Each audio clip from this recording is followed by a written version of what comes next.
जस्तो दुःख परे नि यो मोबाइल तेर्साउने बानी मेरो साह्रै नराम्रो।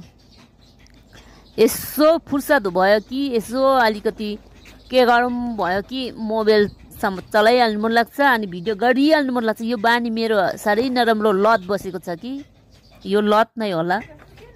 अनि यसो भिडियो बनायो, कोठेबारीहरू यसो घरहरू देखायो।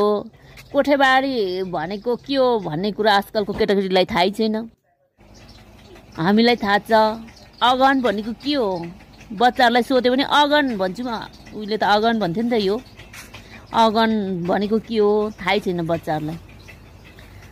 अनि यो कुराहरूमा धेरै बच्चाहरूलाई के कुन शब्द बोलेको भन्छ अगन भने तपाईँहरूको भाषा हो भन्छ। मेरो बाबुले पहिला खोपेर कुकुरलाई दिने ओखल बनाएको। यो कुकुरलाई भात दिने ओखल हेर्नु है साथीहरू। अन्डा पनि गाउँघरमा लगाएर त अन्डा पनि बाहिरै भेटिँदो रहेछ। फुल पार्दो रहेछ। फुलबारी बगैँचा यसो माथिल्लो गरातिर उक्लिनु पर्यो अब।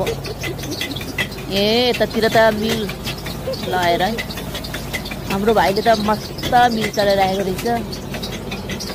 ढोक्रा यतातिर पिसेकोहरू होला नपिसेकोहरू होला। धानको ढोक्राहरू हेर है थुपारिरहेको रहेछ गाउँघरमा साथीभाइहरू गाउँघरको सबैजनाले।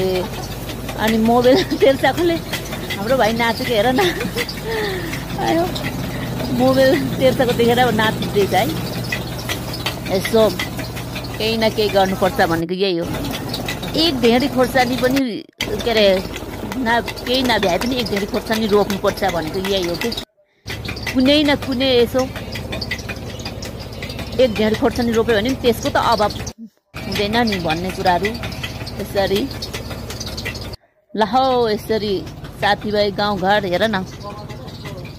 गाउँघर त यस्तो पो हुन्छ त हौ। कहिलेकाहीँ त निस्किनु पर्छ है साथीहरू सबैजना। फ्रेस भइन्छ के यसो गाउँघर हेरेकोले गाउँघरको रीतिथिति यहाँको सबै हेरेकोले यस्तो फ्रेस पो भइन्छ त।